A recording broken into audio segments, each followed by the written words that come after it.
Magandang araw sa inyo. Ako nga pala si Ginoong Valdez, ang inyong guro ngayong araw.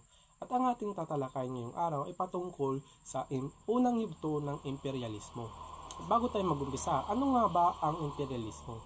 Ang imperialismo ay isang patakaran o paraan ng pamamahala kung saan ang malaki o makapangyarihang bansa ay naghahangad upang palawakin ang kanilang kapangyarihan sa pamamagitan ng pagsakop o paglungsad ng mga pagtaban o kontrol sa pangkabuhayan at pampolitika sa ibabaw ng ibang mga bansa.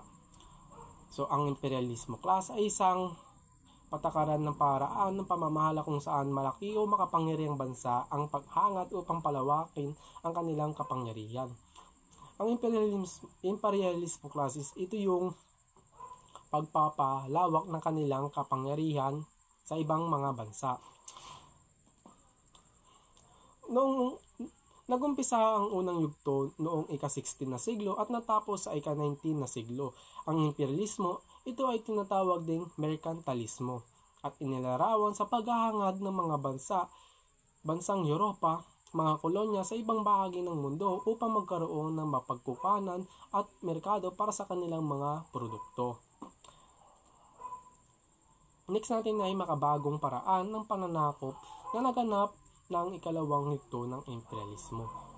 Una natin ay Renaissance o muling pagsilang na tumutukoy sa isang makasaysayang panahon ng muling pag-usbong ng kultura at sining sa Europa mula ika-14 hanggang ika-17 siglo. Next naman natin ang Scientific Revolution. Ito naman ay tumutukoy sa isang panahon na malaking pagbabago sa kasaysayan ng agham na naganap noong ika-16 at ika-17 na siglo sa Europa. Ito ay isang panahon ng pag-unlad ng mga bagong teorya at pamamaraan sa agham na nagbigay daan sa pagbuo ng modernong agham. Naintindihan ba class kung ano yung Scientific Revolution? Okay. Next naman natin ang Age of Enlightenment. Ito naman ay tumutukoy sa isang panahon ng kasaysayan ng Europa na naganap noong ika-17 at ika-18 na siglo. Ito ay isang panahon ng pag-unlad ng mga bagong ideya at kaisipan sa larangan ng filosofiya at agham at politika. Next naman natin class, ang dalawang klase ng pananakop. Unahin natin ang tuwirang pananakop. Ang tuwirang pananakop is ito yung paraan ng pagtatag ng mga imperialistang bansa ng pamahalaang kolonyal sa bansang kanilang sinasakop sa pamamagitan ng digmaan o dahas upang pag-agawan ng mga lupaing hindi nila pag-aari. At dito tuwirang pananakop naman, paraan ng pagtatag nila ng pamamahalang kolonyal na ipinapaubayan na lamang sa mga katutubo ngunit dominante ang imperialistang bansa pagdating sa usapin ng kalakal o ekonomiya at pakikipag-ugnayan sa ibang bansa. Naintindihan ba ang dalawang klase ng pananakop class? Okay, magaling. Next naman natin ang mga salik sa pag-usbong ng ikalawang yugto ng imperialismo. Unahin natin ang salik na pampolitiko. Sa ilalim ng imperialismo, nananakop ng mga rin dahil sa paniniwala na itidhana sa kanila ang pangangalaga sa sangkatauhan. Sa ilalim ng imperialismo class, nananakop ang mga kanarin dahil sa paniniwala na sila daw ay tinadhana upang pangalagahan ang sangkatauhan.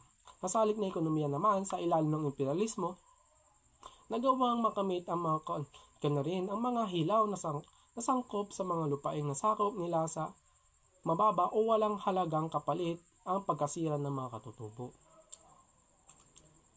Naintindihan ba ang dalawang salik class? Okay. Dumako naman na tayo sa Industrial Revolution. Industrial Revolution, pagdating sa panahon na ika-18 na siglo, nagbuo nga ang sari-sariling pagunlad sa agham at teknolohiya at napabilis ang pagpapatakbo sa ekonomiya ng mga bansang kanarin.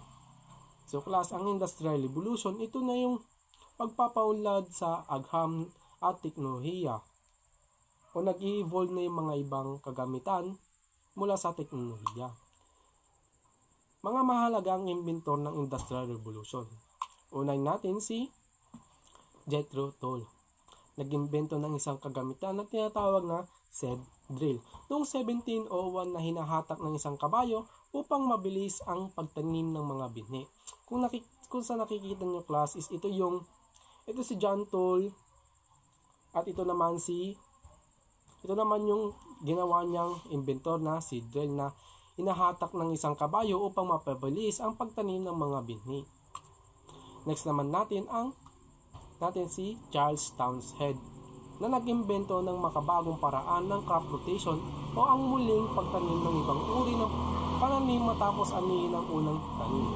So class, kung napapansin nyo, ito yung crop rotation na inimbento ni Charles Townshend. Sabi niya dito, crop rotation o ang muling pagtanim ng ibang uri ng pananim matapos anihin ang unang tanim. So ito pala ang sense ng crop rotation na ginagawa rin ng ibang tao. O ginagawa rin natin. Next naman natin si John Kay. Nag-imbento ng isang makinang nakakapagbilis sa paghahabi. Yung kay John Kay naman is naka-imbento siya ng makinang makakapagbilis sa paghahabi ng tela sa pamamagitan ng pag-ikot ng sinulid na tinatawag na flying shuttle. So class, ito sa picture, ito yung flying shuttle na inimbento ni John Kay noong 1733. Next naman natin si James Hargreaves. Nag-imbento ng isang makinang nakakapagbilis sa paggawa ng sinulid.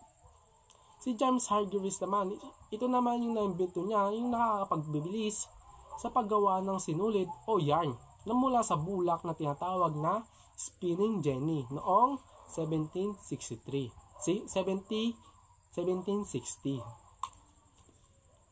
Next naman natin class si Richard Arkwright. Nag-imbento ng isang makinang nagpapabilis sa pagsusulid ng bulak na tinatawag na spinning frame noong 1767. Si Richard Arkwright class, siya naman ang nag-imbento ng spinning frame o pagsusulit ng bulak noong 1767 na siyang ginagamit sa mabilisang na produksyon ng mga tela sa Britanya. So class, yun lang ngayon araw. Maraming salamat. Paalam.